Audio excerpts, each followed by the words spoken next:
નમસ્કાર વિદ્યાર્થી મિત્રો, આ સેશનમાં આપણે વાત કરીશું 1 જુલાઈના પાક્ષિકની. 1 જુલાઈના પાક્ષિકની શરૂઆત કરવી છે મન કી બાત કાર્યક્રમ અંતર્ગત.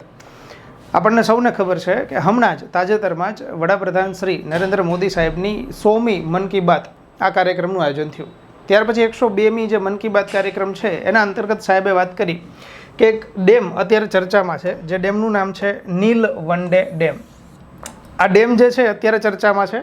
આ ડેમ અંતર્ગતથી તાજેતરમાં જ નહેરો કાઢવામાં આવી છે અને આ નહેરો થકી મહારાષ્ટ્રની અંદર એક ગામ છે કે જ્યાં આનું પાણી પહોંચ્યું છે.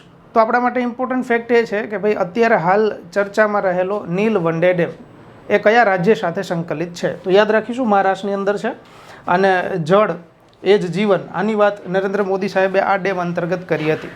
તો મન કી બાત કાર્યક્રમની અંદર આ ડેમ ચર્ચામાં આવ્યો છે, તો એને યાદ રાખીશું. ત્યારથી આગળ વધીએ છીએ ટીબી. જનરલી ટીબી જે છે ને એને આપણે ઘણી બધી રીતે યાદ રાખીએ છીએ કે ભાઈ ટીબી છે એને ટ્યુબરક્યુલોસિસ કહેવાય. ટીબી જે રોગ છે એ રોગ બેક્ટેરિયાથી ફેલાતો રોગ છે અને આ બેક્ટેરિયાથી ફેલાતો રોગ જે આપણે ટીબી બોલીએ છીએ એ કયા બેક્ટેરિયાથી ફેલાય છે? તો માઇકોબેક્ટેરિયમ ટ્યુબરક્યુલોસિસ આ બેક્ટેરિયા છે જેનાથી ટીબી રોગ ફેલાય છે. આપણે એ વાત કરવી છે કે જે ટીબીને આપણે બોલીએ છીએ ટ્યુબરક્યુલોસિસ, આને નાથવા માટેનો ભારતનો સંકલ્પ છે કે વર્ષ 2025 એવું છે કે જ્યારથી ભારતને ટીબી મુક્ત જાહેર કરવાનું છે. તો આપણા માટે બે વસ્તુ ઇમ્પોર્ટન્ટ છે કે ટીબી રોગ જે છે એ કયા બેક્ટેરિયાથી ફેલાય છે અને સાથે ટીબી મુક્ત ભારત, આનું વર્ષ જે ભારતે નક્કી કર્યું છે એ કયું છે? તો વર્ષ 2025 છે. ત્યારથી આગળ વધીશું મિયાવાકી પદ્ધતિ. જનરલી છેલ્લા 2 પાક્ષિક એવા આવે છે કે જ્યારથી આપણે આ પદ્ધતિની ચર્ચા કરીએ છીએ અને આ પદ્ધતિ જે છે મિયાવાકી પદ્ધતિ, એ પદ્ધતિ શેના માટે પ્રચલિત છે? આપણે વાત એવી કરી હતી પાક્ષિક અંતર્ગત કે ભાઈ અમદાવાદ જે છે એ ત્યાં ઓક્સિજન પાર્ક આનું નિર્માણ થયું છે અને ઓક્સિજન પાર્ક અંતર્ગત હજારો વૃક્ષો ઉગાડવામાં આવ્યા છે અને જે વૃક્ષો મિયાવાકી પદ્ધતિથી ઉગાડ્યા છે. ગયા પાક્ષિકમાં આપણે વાત એ કરી હતી કે આ પદ્ધતિ જાપાનની છે. આજે એનું વિસ્તૃતીકરણ જોવું છે કે મિયાવાકી પદ્ધતિ શું છે. તો જોઈએ કે જાપાન દેશની આ પદ્ધતિ છે. જો કોઈ જમીન ફળદ્રુપ નથી, કોઈ જમીન છે એ અંતર્ગત વધારે વૃક્ષોનું વાવેતર નથી થતું, ઉત્પાદન નથી થતું, તો આ ફળદ્રુપ જમીન ના હોય એને જો કદાચ મિયાવાકી પદ્ધતિ અપનાવીશું તો આ વિસ્તારને થોડાક વર્ષોની અંદર જ ફળદ્રુપ બનાવી શકાશે, એટલે કે જમીન ફળદ્રુપ બની જશે. આ પદ્ધતિ અંતર્ગત કરવામાં શું આવે છે? તો બધા જ વૃક્ષો નજીક ઉગાડવામાં આવે છે. એ પદ્ધતિ દ્વારા નજીક ઉગતા વૃક્ષો છે એના અંતર્ગત સૂર્યપ્રકાશ પૂરતા પ્રમાણમાં નહીં પહોંચે, એટલે આ જમીન જે છે થોડાક વર્ષોની અંતર્ગત જ ફળદ્રુપ બની જશે. તો આવી પદ્ધતિ મિયાવાકી પદ્ધતિ છે. અને મિયાવાકી પદ્ધતિ જે છે એ અપનાવવાથી જંગલ ઝડપથી ફેલાઈ જાય છે અને એપ્રોક્સ થોડા વર્ષો એટલે 2 કે 3 વર્ષ જ એવા છે, 2 કે 3 દાયકા એવા છે કે જેના અંતર્ગત જૈવ વિવિધતા જે છે એનું કેન્દ્ર એ જગ્યાએ બની જશે. તો કદાચ જો આપણને મિયાવાકી પદ્ધતિ ખ્યાલ આવે તો ખબર પડે કે આ મિયાવાકી પદ્ધતિથી જૈવ વિવિધતાનું વધી જશે ભારણ. અને ભારતની અંદર અત્યારે હાલ આ ચર્ચામાં વધારે છે. તો ભારતની અંદર એ ગુજરાત છે અને ગુજરાતની અંદર જો આપણે હોઈએ તો ગુજરાતમાં કઈ જગ્યા એવી છે કે જ્યાં આ પદ્ધતિ દ્વારા વૃક્ષોનું વાવેતર થયું છે? તો યાદ રાખીશું કેવડિયા કોલોની, જેને આપણે એકતાનગર કહીએ છીએ, સ્ટેચ્યુ ઓફ યુનિટી ખાતે. કચ્છની અંદર છે, અમદાવાદ ઓક્સિજન પાર્ક છે ત્યાં, અંબાજીની અંદર જે ડુંગર છે ત્યાં અંબાજીની પાછળ, અને પાવાગઢ જે કાળકામાનો ડુંગર છે એ ડુંગરની એકદમ પાછળનો વિસ્તાર એવો છે કે જ્યાં મિયાવાકી પદ્ધતિ આના દ્વારા વાવેતર કરવામાં આવ્યું છે. તો આઈ હોપ કે મિયાવાકી પદ્ધતિ જાપાન અને મિયાવાકી પદ્ધતિ શું છે એના વિશેની સંપૂર્ણ વિગત આપણને મળી છે. ત્યારથી આગળ જઈએ છીએ સ્પોર્ટ્સની ઇવેન્ટ આપણા માટે ઇમ્પોર્ટન્ટ અહીંયાથી એક છે અને આ ઇવેન્ટ જે છે એ women's hockey junior Asia cup છે. સૌથી પહેલાં નામ જોઈ લઈએ શું છે. તો એશિયા કપની વાત છે.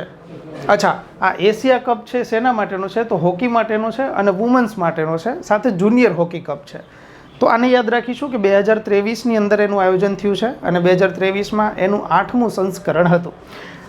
જો 2023ની અંદર એનું 8મું સંસ્કરણ હોય તો શરૂઆત આપણે યાદ રાખીશું કે વર્ષ 1992ના અંતર્ગત થઈ છે. દર 4 વર્ષે આ હોકી કપ છે એનું આયોજન કરવામાં આવે છે. આ વખતે જો કદાચ વાત કરીએ એની પહેલાં આપણે પ્રથમ વાત કરી કે 1992ના વર્ષમાં પ્રથમ વખત એનું આયોજન થયું છે. તો પહેલું જે આયોજન કરવામાં આવ્યું હતું એ મલેશિયાની અંદર કુઆલાલંપુર ત્યાં કરવામાં આવ્યું હતું, જે પ્રથમ મેચ અંતર્ગત દક્ષિણ કોરિયા જે છે એ વિજેતા હતું.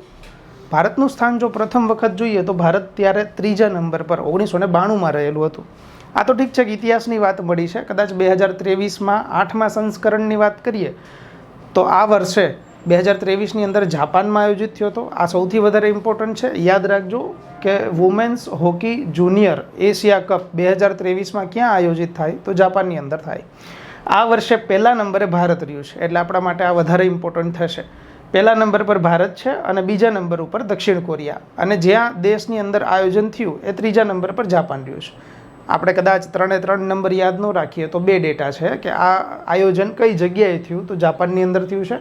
પહેલા નંબર પર કોણ વિજેતા રહ્યું છે તો ભારત રહ્યું છે. ક્લિયર? તો આ બાબત આપણને યાદ રહેશે. આ જ રીતે અત્યારે વાત કરી વુમેન્સની, જુનિયર એશિયા હોકી કપ. તો આ રીતે વુમેન્સ છે તો એ રીતે મેન્સનો પણ હોકી કપ છે, અને men's hockey junior Asia cup છે એનું પણ આયોજન દર 4 વર્ષે કરવામાં આવે છે. જેનું પહેલું આયોજન 1988ની અંદર થયું હતું. વુમેનનું આયોજન આપણે જોયું કે 1992ના વર્ષમાં થયું છે, અને 2023 અંતર્ગત જો મેન્સનું આયોજન જોઈએ તો 10મું સંસ્કરણ હતું. આ ઠીક છે કે ઇતિહાસનો ડેટા છે એને કદાચ આપણે સ્કીપ કરીએ તો વાંધો નથી, પણ આવું યાદ રાખી શકાય કે પહેલું આયોજન જે થયું હતું એ પ્રથમ આયોજન પાકિસ્તાનની અંદર થયું હતું. હવે ઓબ્વિયસ છે કે પાકિસ્તાનની અંદર થયું હતું એટલે આમ તો આપણને ખબર છે કે ભારત અને પાકિસ્તાન બેય દેશ એવા છે કે જે બેય દેશની રાષ્ટ્રીય રમત હોકી છે. તો પહેલી વખત જ્યારે આયોજન કરવામાં આવ્યું ત્યારે વિજેતા તરીકે પાકિસ્તાન રહ્યું છે, અને ભારત અહીંયા ત્રીજા નંબરે છે. કદાચ આપણે વુમેનની વાતને યાદ કરીએ જેની હમણાં આપણે ચર્ચા કરી, તો વુમેનમાં પણ ત્રીજા નંબર ઉપર પહેલી વખત ભારત રહ્યું હતું. ક્લિયર? તો અહીંયા મેન્સની અંદર પણ ત્રીજા નંબરે ભારત છે. જેવી રીતે women's Asia junior hockey cup છે એનું આયોજન 2023માં 8મું સંસ્કરણ જાપાનની અંદર થાય, એવી રીતે મેન્સના હોકી કપની 2023ની વાત કરીએ તો એનું આયોજન ઓમાનની અંદર થયું છે. 2 પ્રશ્નો ઇમ્પોર્ટન્ટ મળ્યા. વુમેન્સનું આયોજન 2023માં જાપાનની અંદર, અને મેન્સનું આયોજન 2023માં ઓમાન દેશની અંદર થાય. બેયમાં એક વસ્તુ કોમન છે કે ભાઈ બેયની અંદર વુમેન હોય કે મેન હોય બંનેની અંદર ભારત છે 2023ની અંદર વિજેતા ક્રમે રહ્યું છે. બીજા ક્રમે મેન્સ હોકી કપ છે એની અંતર્ગત પાકિસ્તાન રાખ્યું છે, અને ત્રીજા નંબરે દક્ષિણ કોરિયા આ દેશ છે. તો બીજો અને ત્રીજો આ દેશ કદાચ ભૂલાય, આમ તો પાકિસ્તાનને હાવ ભૂલી જાય તોય કાંઈ વાંધો નથી, પણ આ 2 કદાચ સિક્વન્સમાં ભૂલાઈ જાય તો વાંધો જ નથી આપણને. આપણે એવું યાદ રાખીએ છીએ કે 2023ના વર્ષનું વુમેન અને મેન બંને જુનિયર એશિયા હોકી કપ છે એમાં ભારત પહેલા નંબર ઉપર રહ્યું છે. જો વુમેનની વાત કરવામાં આવે તો જાપાનની અંદર આયોજન થાય છે, અને જો મેન આની વાત કરવામાં આવે તો ઓમાન દેશની અંદર આયોજન થાય છે. કદાચ પહેલા મેચને આપણે ભૂલી જઈશું તો આપણને કંઈ પ્રશ્ન નથી. ત્યારથી આગળ છે men's hockey junior Asia cup.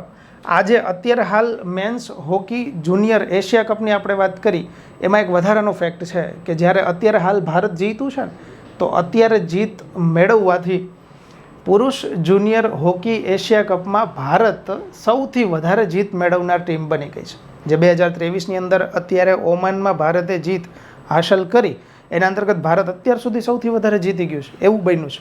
જુઓ, એક 2004ના વર્ષમાં, 2008ના વર્ષમાં, 2015 અને 2023. કદાચ વર્ષો ભૂલી જઈએ તો કોઈ પ્રશ્ન નથી, પણ આમ યાદ રાખી શકાય કે આ 1, 2, 3 અને 4 તો અત્યાર સુધી સૌથી વધુ વખત વિજેતા ભારત બન્યું છે. તો કુલ કેટલી વખત વિજેતા ટીમ તરીકે જાહેર થઈ છે?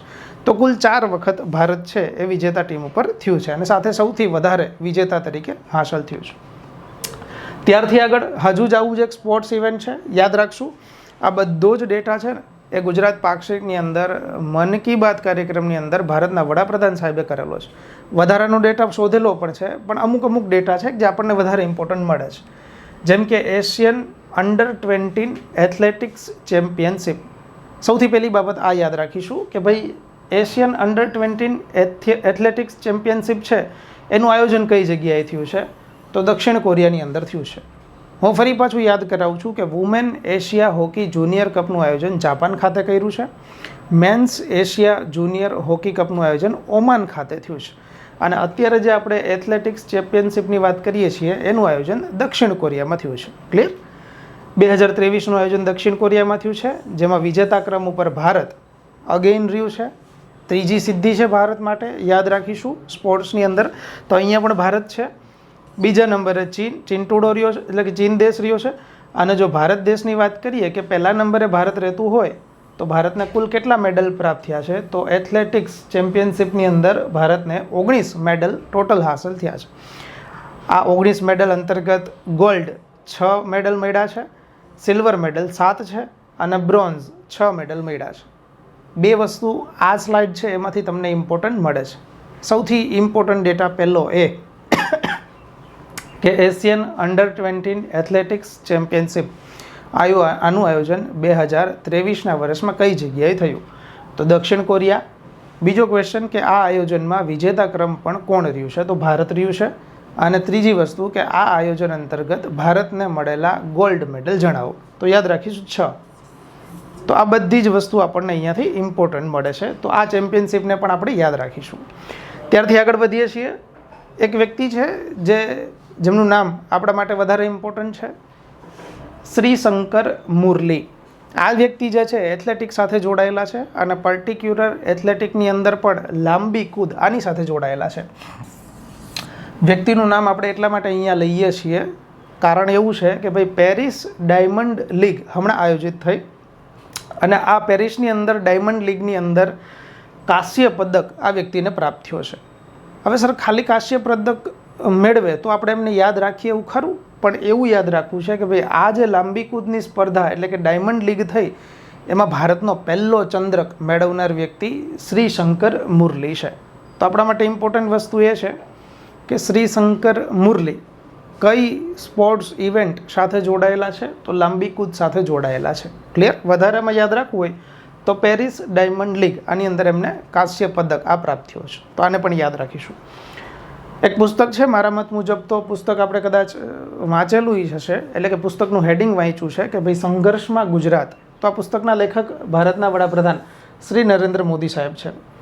આ ક્વેશ્ચન સમાવવાનું અહીંયા કારણ એવું છે કે ભાઈ ભારતની અંદર કટોકટી જ્યારે જાહેર થઈ ત્યારે ઘણા બધા સ્વાતંત્ર્ય સેનાનીઓ છે, ઘણા બધા વ્યક્તિઓ છે જેને કોઈ પણ કારણ વગર જેલની અંદર ભેગા કરવામાં આવ્યા હતા.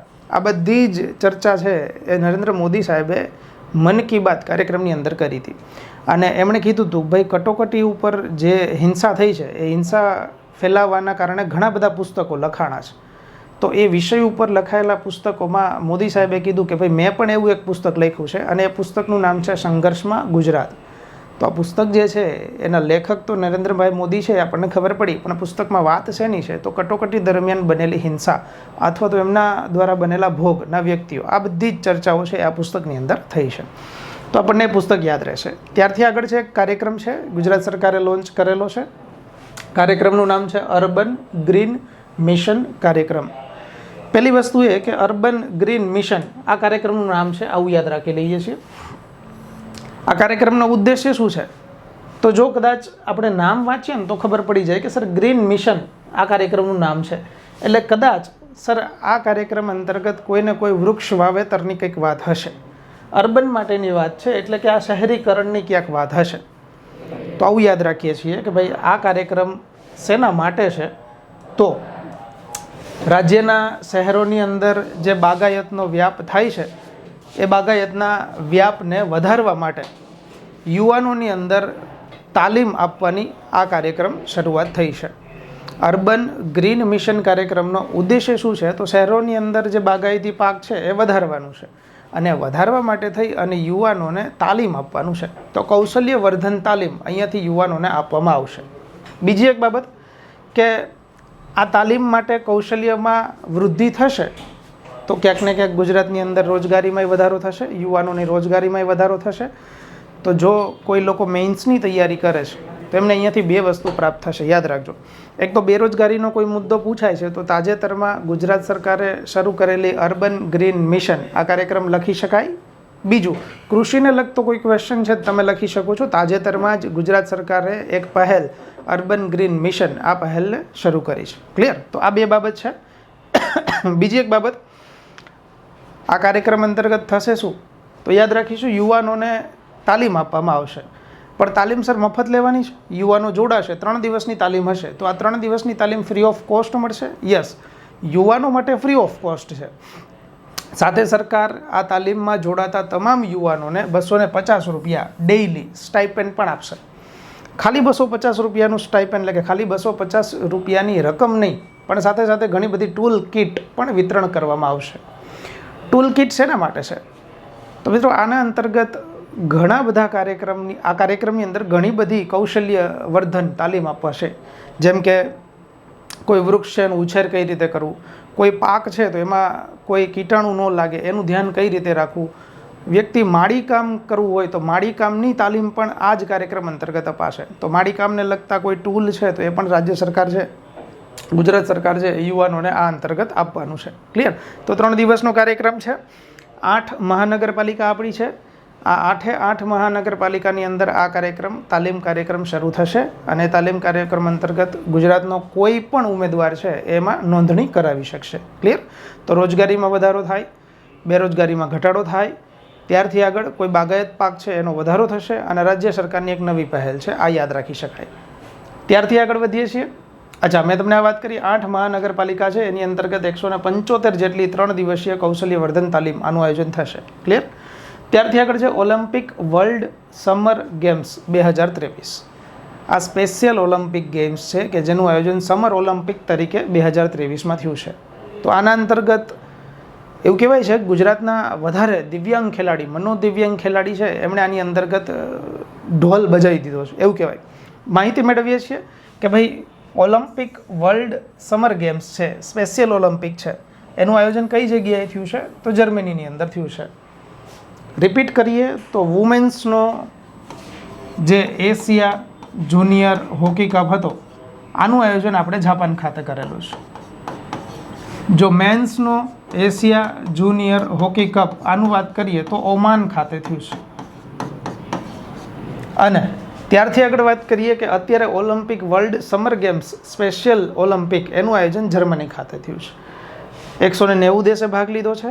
ટોટલ 7,000થી વધારે સ્પર્ધકો છે. ગુજરાતના મનોદિવ્યાંગ ખેલાડી છે.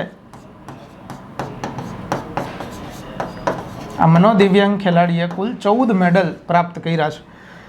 આ 14 મેડલની વાત કરીએ તો 14 મેડલમાં ગોલ્ડ 2 મળ્યા છે, સિલ્વર 8 મળ્યા છે અને બ્રોન્ઝ 4 મેડલ છે. તો 2 ગોલ્ડ મેડલ મનોદિવ્યાંગ ખેલાડી અત્યારે હાલ સમર ઓલિમ્પિક અંતર્ગત લાવેલા છે, જેનું આયોજન જર્મની ખાતે થયું છે. તો આને પણ યાદ રાખી શકાય. ત્યારથી આગળ એક મિશન છે જેનું નામ છે આવો ગાંવ ચલે. આ જે મિશન છે ને એ મિશન અત્યારે ફરી પાછું લોન્ચ કરાયું છે અને ગાંધીનગરના સરઢવ ખાતેથી આ મિશન છે એ ફરી પાછું ગુજરાતના મુખ્યમંત્રી સાહેબે લોન્ચ કરેલું છે. પહેલી વસ્તુ એ કે આ મિશન શેના માટે છે? તો યાદ રાખીશું આરોગ્ય માટેનો એક આ પ્રોજેક્ટ છે. તો આરોગ્ય માટેનો પ્રોજેક્ટ અને એનું નામ આવો ગાંવ ચલે. એવું કેમ સર? આની અંતર્ગત કરવાનું એવું છે કે ગુજરાતની અંદર અલગ અલગ ગ્રામ્ય ક્ષેત્રએ લોકો કે જે શહેરમાં વસતા લોકો છે કે જે આરોગ્યની સુવિધા આપવા સાથે સંકળાયેલા છે એ લોકો ગામડાની અંદર જશે અને ગામના આરોગ્યની સુખાકારીમાં વધારો કરશે. ફ્રી ઓફ કોસ્ટ કેમ્પ કરવામાં આવશે જેમાં રાજ્ય સરકાર પણ ફાળો આપશે. તો આ પ્રોજેક્ટ શહેરમાંથી ગામડામાં જઈ અને આરોગ્યની સુખાકારીમાં વધારો કરવાનો પ્રોજેક્ટ છે. એટલે આવો ગાંવ ચલે આ પ્રોજેક્ટનું નામ છે.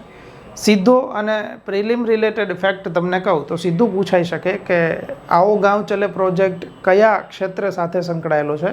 તો આરોગ્ય સાથેનો સંકળાયેલો પ્રોજેક્ટ છે. રીલોન્ચ કઈ જગ્યાએથી થયો છે? તો ગાંધીનગરના સરઢવ ત્યાંથી લોન્ચ થયો છે. ક્લિયર? ત્યારથી આગળ વાત કરીએ છીએ સેમિકન્ડક્ટર માટેની. તમે હમણાંથી કદાચ એક શબ્દ સૌથી વધારે સાંભળતા હશો જેનું નામ છે સેમિકન્ડક્ટર. આમ તો આ સેમિકન્ડક્ટર જે છે ને એને તમે કદાચ આવા નામથી વધારે ઓળખતા હશો. સેમિકન્ડક્ટરને આપણે માઇક્રો પ્રોસેસર આવું કહીએ છીએ. અને આ માઇક્રો પ્રોસેસર શબ્દ આવતા તમને એવું થશે કે સાહેબ માઇક્રો પ્રોસેસર તો અમે જે મોબાઈલમાંથી તમને જોઈએ છે ને મોબાઈલની અંદર માઇક્રો પ્રોસેસર છે. યસ, મોબાઈલની અંદર તો છે જ. આપણા કમ્પ્યુટરમાંય માઇક્રો પ્રોસેસર છે. તમે કદાચ સ્માર્ટ વોચ પહેરો છો, ડિજિટલ વોચ, તો આ ડિજિટલ સ્માર્ટ વોચની અંદરય માઇક્રો પ્રોસેસર છે. તમે આ જે સ્ક્રીન જુઓ છો અત્યારે તો એની અંદરય માઇક્રો પ્રોસેસર છે. તમે કદાચ એરબડ્સ લગાવીને મને જુઓ છો, મને સાંભળો છો, તો આ એરબડ્સની અંદરય માઇક્રો પ્રોસેસર એટલે કે સેમિકન્ડક્ટર છે. તમે બ્લૂટૂથ લગાવ્યું છે તો બ્લૂટૂથની અંદરય છે. કહેવાનો અર્થ એવો છે કે આપણી આજુબાજુ તમામ જગ્યાએ સેમિકન્ડક્ટર એટલે કે માઇક્રો પ્રોસેસર આ નામનું તત્વ છે. એવું કહેવું કોઈ પણ પ્રકારનું અતિશયોક્તિ નથી કે આ સેમિકન્ડક્ટર વગર અત્યારે કદાચ આપણું જીવન નકામું છે. તો સેમિકન્ડક્ટર માટેનો કયો કયો ડેટા ઇમ્પોર્ટન્ટ છે, તો હમણાં જ આપણને કદાચ એ બાબતની ખબર હશે કે ભાઈ ભારતના વડાપ્રધાન છે ને એ અમેરિકા દેશની મુલાકાતે ગયા હતા. અને અમેરિકા દેશની મુલાકાતે જ્યારે ગયા ને ત્યારે જો બાઇડન ત્યાંના પ્રેસિડેન્ટ છે એમની સાથે મુલાકાત થઈ. અને એમની સાથે મુલાકાત દરમિયાન એવું નક્કી કરવામાં આવ્યું કે ભારત સરકાર ભારતની અંદર સેમિકન્ડક્ટર આ બનાવવા માટેનો ઉદ્યોગ સ્થાપવા માગે છે. જો ભારતમાં એવો ઉદ્યોગ નથી કે જેના અંતર્ગત સેમિકન્ડક્ટરનું ઉત્પાદન થાય, એટલે અમેરિકાની એક કંપની છે જેનું નામ છે માઇક્રોન ટેકનોલોજી. તો એ માઇક્રોન ટેકનોલોજી સાથે કરાર સાઇન કરવામાં આવ્યા કે ભારતની અંદર આપણે સેમિકન્ડક્ટરનો ઉદ્યોગ સ્થાપવાનો છે. અને આ જ સેમિકન્ડક્ટર ભારતની અંદર ગુજરાતની અંદર નક્કી કરવામાં આવ્યું છે કે ગુજરાતની અંદર સ્થાપના થશે. હવે ગુજરાતની અંદર સાણંદ, અમદાવાદનું સાણંદ છે, એ સાણંદની અંદર આની સ્થાપના થવાની છે. પહેલી વસ્તુ એ જોઈએ કે સર સેમિકન્ડક્ટરનો ઉદ્યોગ અમેરિકાથી ભારતમાં સ્થાપવાની જરૂર શું પડી, તો એને બેકગ્રાઉન્ડથી સમજવું પડે કે ભાઈ સેમિકન્ડક્ટર છે ને એ આપણી આજુબાજુ બધી જગ્યાએ છે. જેમ મેં તમને કીધું કે આપણી આ તમામ વસ્તુઓની અંદર સેમિકન્ડક્ટર તત્વ છે. બીજું મેં તમને એ કીધું કે આમાંથી એક પણ પ્રકારનું સેમિકન્ડક્ટર ભારતની અંદર ઉત્પાદન થતું નથી. તો વાત એવી યાદ રાખવી છે કે બધી જ વસ્તુ ભારત છે ને એ બહારથી આયાત કરે છે. એ કદાચ સ્માર્ટ વોચનું સેમિકન્ડક્ટર હોય તોય ભલે, હું તમને જે બોર્ડમાં ભણાવું છું એ બોર્ડની અંદર સેમિકન્ડક્ટર છે એ હોય તોય ભલે, તમારા મોબાઈલમાં સેમિકન્ડક્ટર છે એ હોય તોય ભલે, તમે એસીવાળા રૂમમાં બેઠા છો તો એસીની અંદર સેમિકન્ડક્ટર હોવાનું છે. આ બધા જ સેમિકન્ડક્ટર ભારત છે બહારથી આયાત કરે છે, તો એનો ભાવ વધારે ભાવ આપવા પડે છે. જો કદાચ એનો ઉદ્યોગ ભારતની અંદર જ સ્થપાઈ જાય ને તો એનો ભાવ ઓછો થાય. અને આફ્ટરઓલ તો ભારત છે આત્મનિર્ભર ભારત બનતું જાય. તો આના માટે મોદી સાહેબે એક કેન્દ્ર સરકાર તરફથી એક પોલિસી બહાર પાડી હતી. અને આ પોલિસી જે છે એ પોલિસીનું નામ જ ભારત સરકારે રાખ્યું હતું સેમિકન્ડક્ટર પોલિસી. આ સેમિકન્ડક્ટર પોલિસી જે ભારત સરકારે બહાર પાડી એનો સમયગાળો વર્ષ 2022થી 2027, એટલે કે 5 વર્ષનો સમયગાળો હતો. આ જે 5 વર્ષનો સમયગાળામાં સેમિકન્ડક્ટર પોલિસી ભારત સરકારે લોન્ચ કરી છે, એના માટે ભારત સરકારે ફંડ જે આપ્યું છે, આના માટેનું ફંડ જે જારી કર્યું છે એ એપ્રોક્સ 76,000 કરોડ રૂપિયાનું ફંડ છે. આ 76,000 કરોડ રૂપિયાની પોલિસી એટલે સેમિકન્ડક્ટર પોલિસી. એ પોલિસી છે એના અંતર્ગત દુનિયાની સારામાં સારી કંપનીઓ હશે કે જે આનું ઉત્પાદન કરતી હશે એને ભારતમાં આવકારવામાં આવશે. અને એ કંપની ભારતની અંદર એમનું એક ઉદ્યોગ સ્થાપશે. અને ભારતના સેમિકન્ડક્ટર ઉદ્યોગ સાથે જોડાયેલા લોકો છે ને એ આમાં જોડાશે. પ્રત્યક્ષ, જો સૌથી વધારે ઇમ્પોર્ટન્ટ છે, પ્રત્યક્ષ અને અપ્રત્યક્ષ રીતે ગુજરાતની અંદર 15,000 જેટલા યુવાનો એવા છે કે જેને સેમિકન્ડક્ટર અંતર્ગત રોજગારી પ્રાપ્ત થશે. તો જે લોકો મેઇન્સની તૈયારી કરો છો ને એને રોજગારીના મુદ્દામાં સેમિકન્ડક્ટરનો ઉદ્યોગ ભારતની અંદર સ્થપાય છે એ લખી શકાય છે. તો આફ્ટરઓલ સેમિકન્ડક્ટરનો ઉદ્યોગ ભારતની અંદર મોદી સાહેબે કરાર અંતર્ગત નક્કી કર્યું તો ભારતમાં કઈ જગ્યાએ, તો ગુજરાતના સાણંદમાં નક્કી થયું છે. હવે આઈ હોપ કે તમને આ બધી જ બાબતની ખબર પડી છે. તો આપણે સેમિકન્ડક્ટરનો ડેટા પ્રોજેક્ટર ઉપર અહીંયા પીપીટી બેઝ જોઈએ, તમને વધારે સમજાઈ જશે. જોતા જજો કે સેમિકન્ડક્ટર અત્યારે ચર્ચામાં છે. તો શું કામ ચર્ચામાં છે કે શેના માટે જરૂરી છે, તો ગુજરાત સરકાર અને અમેરિકાની એક કંપની છે જેનું નામ છે માઇક્રોન ટેકનોલોજી. આ સૌથી વધારે ઇમ્પોર્ટન્ટ છે, આ પૂછાઈ શકે એવો પ્રશ્ન છે. તો માઇક્રોન ટેકનોલોજી, આની વચ્ચે અત્યારે એક કરાર સાઇન થયા છે જેને મેમોરેન્ડમ ઓફ અન્ડરસ્ટેન્ડિંગ એટલે કે MOU કહેવાય. આ કરાર અંતર્ગત ગુજરાતનું સાણંદ છે કે જ્યાં સેમિકન્ડક્ટરનો પ્લાન્ટ આ કંપની છે પોતે સ્થાપવાની છે. આ બાબતની ચર્ચા આપણે કરી. બીજું કે ભાઈ વડાપ્રધાન સાહેબ છે એ અત્યારે હાલ, આમ તો વડાપ્રધાન સાહેબના જ નેતૃત્વની અંદર આપણે ભારત છે એને global semiconductor supply chain manufacture તરીકે ઉડાન ભરાવવાની છે. એટલે કે ભારતને આપણે સેમિકન્ડક્ટર ઉદ્યોગમાં આગળ લઈ જવાનું છે. અને આફ્ટરઓલ છેલ્લો આપણો ગોલ શું છે, તો આત્મનિર્ભર ભારત આ બનવાનો ગોલ છે. એના માટે $10 મિલિયન આનો એક પ્રોજેક્ટ લોન્ચ કર્યો. આ જે અત્યારે જે સેમિકોન કંપની છે, સેમિકોન ઉદ્યોગ, આ સેમિકોન ઇન્ડિયા પ્રોજેક્ટ જે છે એ સેમિકોન ઇન્ડિયા પ્રોજેક્ટ અંતર્ગત આપણે ફંડ જે છે એ $10 મિલિયન આટલું જારી કર્યું છે કેન્દ્ર સરકાર દ્વારા. અને આ જ પ્રોજેક્ટ જે છે જેનાથી ભારત આત્મનિર્ભર બનવા તરફ જવાનું છે. અને અત્યારે હાલ માઇક્રોન ટેકનોલોજી, જેની મેં તમને ચર્ચા કરી કે ભાઈ એ ભારતની અંદર એક મૂડી રોકાણ કરશે અને સેમિકન્ડક્ટરમાં એક ફેસિલિટી સ્થાપશે, જેને એટીએમપી એટલે જુઓ સેમિકન્ડક્ટર, પછી એટીએમપી એટલે સેમિકન્ડક્ટર એસેમ્બલી, ટેસ્ટ, માર્કિંગ અને પેકેજિંગ. એટલે કે સેમિકન્ડક્ટરનું ઉત્પાદન, એનું ટેસ્ટિંગ, એનું માર્કિંગ અને એનું પેકેજિંગ, આ બધું જ અહીંયા થશે, જેને એટીએમપી આ ટેકનોલોજી કહેવાય છે.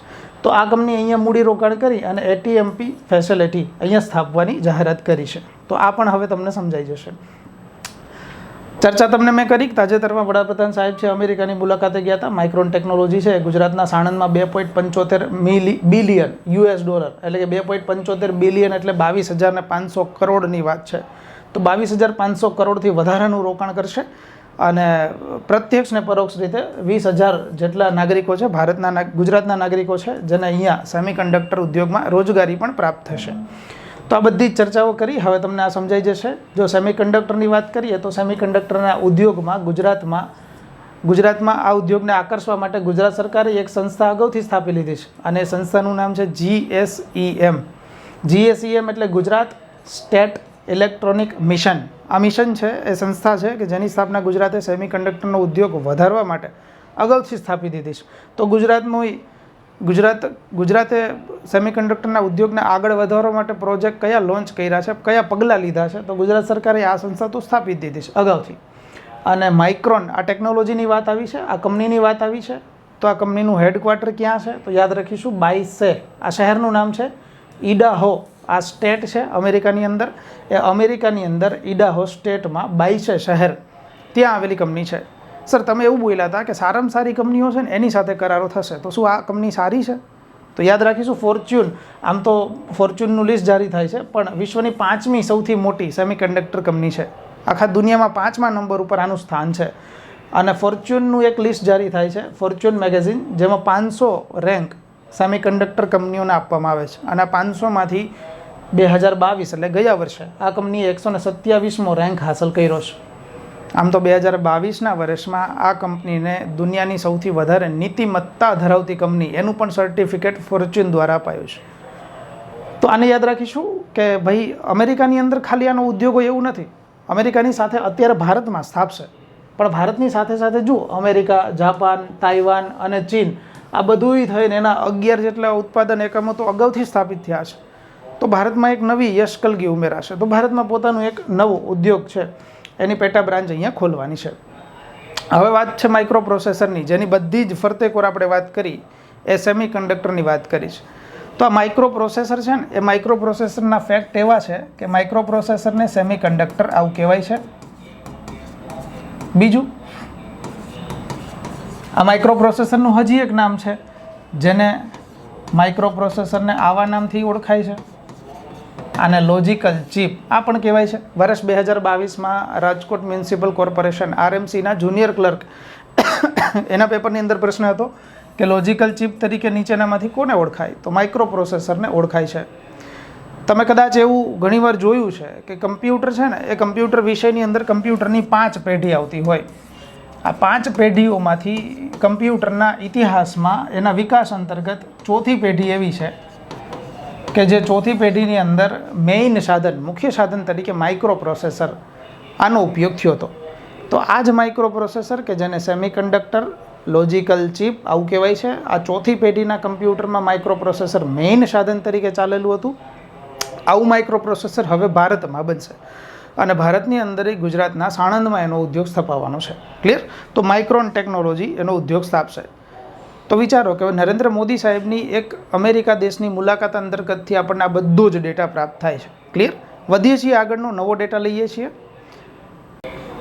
કે ભાઈ આગળ વધારાનો ડેટા. અચ્છા, માઇક્રો પ્રોસેસર એટલે કે સેમિકન્ડક્ટર, આના વિશેનો આઈ હોપ કે 360 ડેટા તમને મળ્યો છે. જો કોઈ વ્યક્તિ હવે કદાચ તમને પૂછે કે ભાઈ માઇક્રો પ્રોસેસર છે એના અંતર્ગત કઈ કઈ બાબત યાદ રાખવી જોઈએ, તો હવે તમે એવું બોલી શકશો કે ભાઈ હમણાં જ મોદી સાહેબ છે અમેરિકા દેશની મુલાકાતે ગયા હતા, ત્યાં એમણે માઇક્રોન ટેકનોલોજી સાથે કરાર સાઇન કરવાની વાત કરી છે. ક્લિયર? આ કરાર જે સાઇન થશે એ ગુજરાતના સાણંદમાં ઉદ્યોગ સ્થાપશે, 22,500 કરોડનો ઉદ્યોગ સ્થપાશે અને આ જ ઉદ્યોગ અંતર્ગત ATMP આની સુવિધા છે એ માઇક્રોન ટેકનોલોજી કરશે, જે ઇડાહો સ્ટેટ અમેરિકાની અંદર આવેલી છે, ત્યાં એનું હેડક્વાર્ટર ધરાવે છે. ક્લિયર? આ બાબત આપણને મળી ગઈ છે. ચાલો ત્યારથી આગળના એક ટોપિકની વાત કરવી છે, શ્રેષ્ઠ ગુજરાતની ચલચિત્ર પારિતોષિક. આ ગુજરાતના ફિલ્મ ઉદ્યોગ છે એમાં શ્રેષ્ઠ ગુજરાતી પિક્ચર કોઈ બનેલું હોય તો એમને પારિતોષિક એમના કલાકારોને અપાયા છે. તાજેતરમાં જ ગાંધીનગર શહેર ખાતે ગુજરાતના મુખ્યમંત્રીએ આ બધા જ કલાકારોની સાથે એક મિટિંગ કરી અને એ મિટિંગ અંતર્ગત આ વાર્તાલાપ અંતર્ગત આવા પારિતોષિક પણ અપાયા છે. તો આપણે કઈ કઈ બાબત યાદ રાખવી જોઈએ? તો યાદ રાખીશું કે ગાંધીનગરની અંદર આયોજિત થયું છે. કુલ 46 કેટેગરી એવી છે કે જે 46 કેટેગરીમાં ટોટલ 181 કલાકારોને પ્રોત્સાહિત કરાયા છે. અચ્છા સર, આ 46 કેટેગરીમાં 181 કલાકારને આપ્યા તો અમારે બધાને યાદ રાખવા છે? તો ના, બિલકુલ નહીં. જુઓ, આટલી વસ્તુ યાદ રાખો તો ચાલે. અચ્છા, આ બધાએ યાદ નથી રાખવાના, આમાંથી હું આપવાનો છું. જુઓ તમને કે ભાઈ છેલ્લો પારિતોષિક વર્ષ 2019ની વાત કરીએ તો 2019ના વર્ષમાં શ્રેષ્ઠ ફિલ્મ તરીકે હેલ્લારો આ મૂવી જે છે એને પારિતોષિક પ્રાપ્ત થયું છે. વર્ષ 2019ની પહેલાં વાત કરીએ તો 2018-19ની શ્રેષ્ઠ ફિલ્મ તરીકે રેવા, જે તત્વમસી ઉપરથી બનેલી છે, એ રેવા પિક્ચર જે છે એમને પારિતોષિક મળ્યો હતો. 2017-18ની વાત કરીએ તો લવની ભવાઈ આ મૂવી છે કે જેને પ્રાપ્ત થયો હતો. 2016-17 એની પહેલાંની વાત કરીએ તો રોંગ સાઈડ રાજુ આ મૂવી જે છે એને શ્રેષ્ઠ પારિતોષિક આ પ્રાપ્ત થયો હતો. તો તમે જો કદાચ 16, 17, 17, 18, 18, 19 અને 19 આ 19, 20 આ આટલાની અંદર શ્રેષ્ઠ ફિલ્મ તરીકે કોને મળ્યું છે એ જોઈ લો ને તો ચાલે. બાકી આ બધા જ પારિતોષિક છે એ અપાયેલા છે એ આપણે યાદ રાખી શકીએ. આમાં શ્રેષ્ઠ ફિલ્મ છે, શ્રેષ્ઠ દિગ્દર્શક છે, શ્રેષ્ઠ અભિનેતા છે અને શ્રેષ્ઠ અભિનેત્રી. આ આટલા 4 બધા વર્ષોની અંદર છે. તો જો તમારે યાદ રાખવા હોય અને નિરાતે વાંચવા હોય તો નિરાતે વાંચવા માટે તમે આ બધા વાંચી શકશો કે ભાઈ અહીંયા લિસ્ટ આપ્યું છે એ તમને દેખાશે તો આને તમે વાંચી શકો નિરાતે. બીજું કે તૈયાર કરવું હોય તો ખાલી વર્ષને અંતર્ગત ફિલ્મ આને તમે જોઈ લો તો વાંધો ન આવે. ક્લિયર? વાત છે એની કે ભાઈ અત્યારે હાલ ગુજરાતી ફિલ્મની અંદર ચલચિત્રોને પારિતોષિક કલાકારોને અપાયા છે, તો એના માટેની આપણે વાત કરીશું. ત્યારથી આગળનો ટોપિક છે U20 મેયરલ સમિટ. જો પેલા નામ ઉપરથી જ જોઈએ છીએ કે અહીંયા સર U20 લખેલું છે, તો આ U20 એટલે શું? તો યાદ રાખીશું U20 ને કહેવાય અર્બન 20. આનું આયોજન અમદાવાદ ખાતે થયું છે. સર આ મેયરલ સમિટ લખ્યું છે, મેયરલ સમિટ એટલે શું? તો મેયરોની સમિટ છે. આપણને કદાચ ખબર છે કે વર્ષ અત્યારે 2023ના અંતર્ગત G20 આનું અધ્યક્ષતા પદ ભારત પાસે છે અને આ જ અધ્યક્ષતા પદ અંતર્ગત આખા ભારતમાં એવા હજારો કાર્યક્રમ યોજાવાના છે. આ જ બધા કાર્યક્રમો અંતર્ગતનો એક કાર્યક્રમ જેને કહેવાય U20 એટલે કે અર્બન 20, જેનું આયોજન અમદાવાદ ખાતે થાય છે. આ કાર્યક્રમ અંતર્ગત થશે શું? તો આ અત્યારે આયોજન છે U20 મેયરલ સમિટ છે, એટલે કે G20ના ઘણા બધા શહેરના નેતાઓ અને મેયર અમદાવાદની અંદર એક મંચ ઉપર આવશે અને ત્યાં અર્બનનો વિકાસ એટલે કે અમદાવાદ શહેર અને બીજા અન્ય શહેરોનો વિકાસ કઈ રીતે કરી શકાય એની બધી ચર્ચાઓ આ મિટિંગ અંતર્ગત થશે. ઇમ્પોર્ટન્ટ ફેક્ટ એ છે કે U20 મેયરલ સમિટનું આયોજન G20 અંતર્ગત કઈ જગ્યાએ થયું? તો અમદાવાદ અંતર્ગત થયું છે. મેયરલ સમિટ છે એટલે બધા જ મેયરો છે એ આની અંદર ભેગા થવાના છે. ત્યારથી આગળ U20 શું છે? તો ભાઈ U20 ભારતના પ્રેસિડેન્સી હેઠળનું એક જોડાણ જૂથ છે જેમાં G20 દેશના શહેરોનો સમાવેશ થાય છે. G20ના જેટલા કાંઈ પણ દેશો છે એ બધાનો સમાવેશ આ U20ના મેયરલ અંતર્ગત થાય છે. ક્લિયર? તો આ પણ આપણે યાદ રાખી શકીએ છીએ. અત્યારે અમદાવાદની અંદર આનું આયોજન થયું છે. ત્યારથી એક ટોપિક ઇન્ટરેસ્ટિંગ છે. જુઓ, હેડિંગ આપ્યું છે કોકોપીટથી પાવાગઢની કાયા પલટ થઈ છે. પાવાગઢ જે ડુંગર છે એને આપણે મહાકાળી માતાજીનો ડુંગર આવું કહીએ છીએ. એ ડુંગરમાં અત્યારે હાલ પાવાગઢના વિસ્તારમાં કોકોપીટ આ ચર્ચામાં છે. તો પહેલી વસ્તુ એ કે કોકોપીટ શું છે?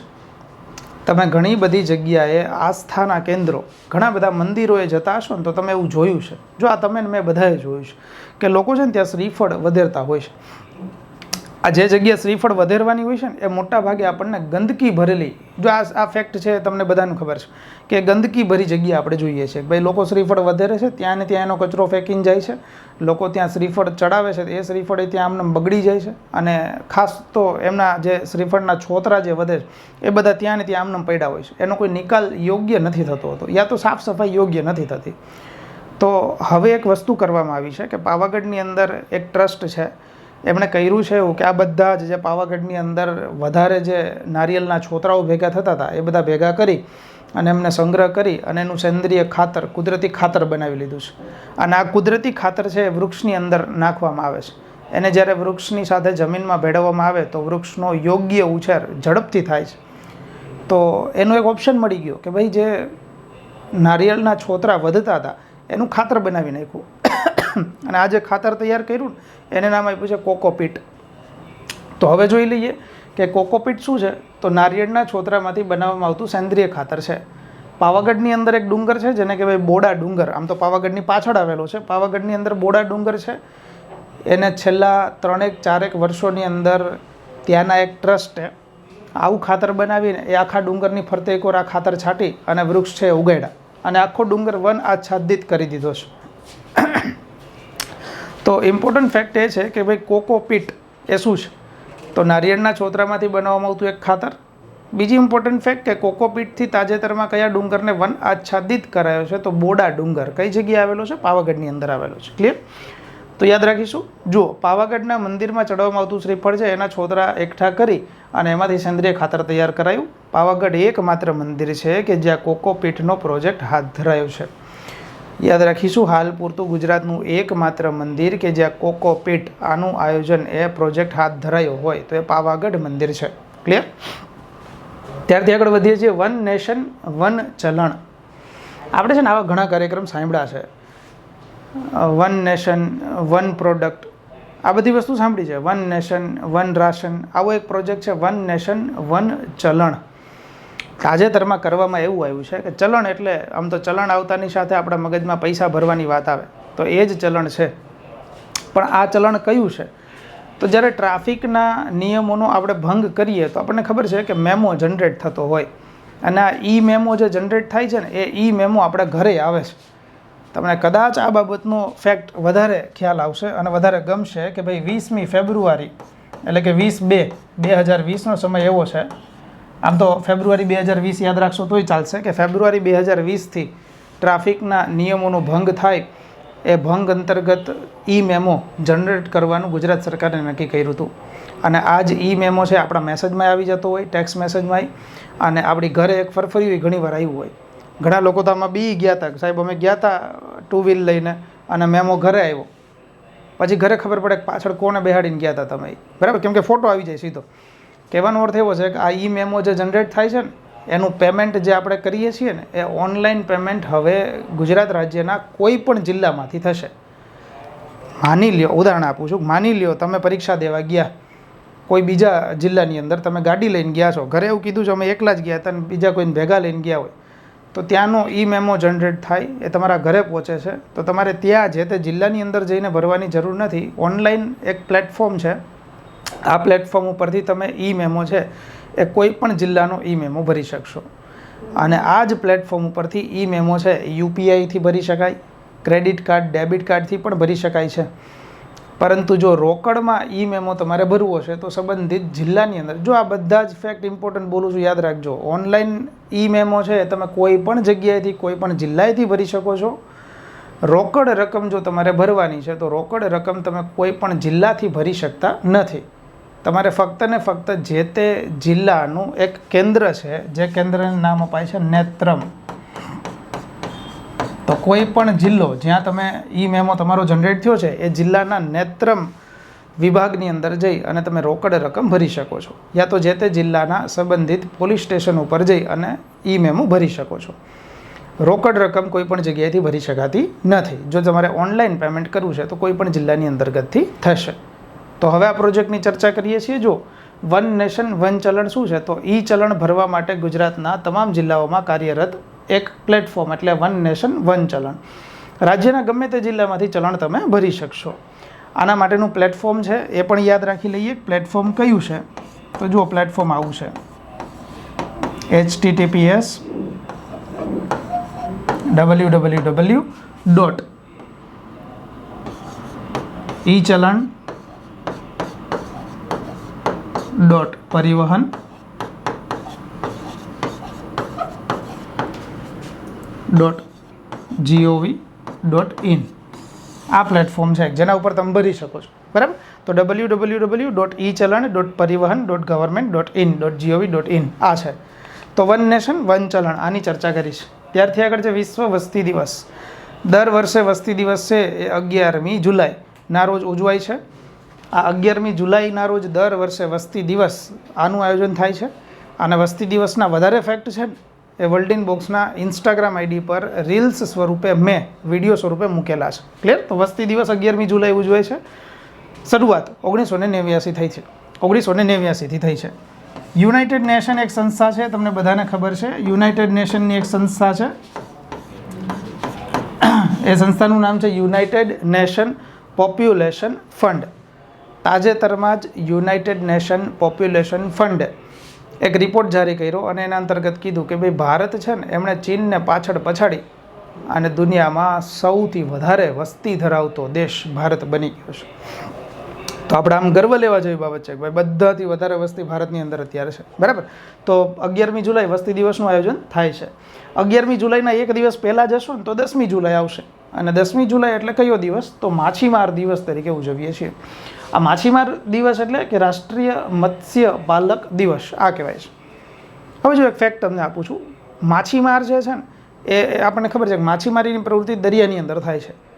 દરિયાની અંદર થતી પ્રવૃત્તિ અને એનાથી મળતી રોજગારી એટલે કે માછીમારને મળતી રોજગારી જે માછલી પકડીને ઉદ્યોગ સાથે સંકળાયેલા છે એ ઉદ્યોગને હંમેશા આવું નામ અપાય છે,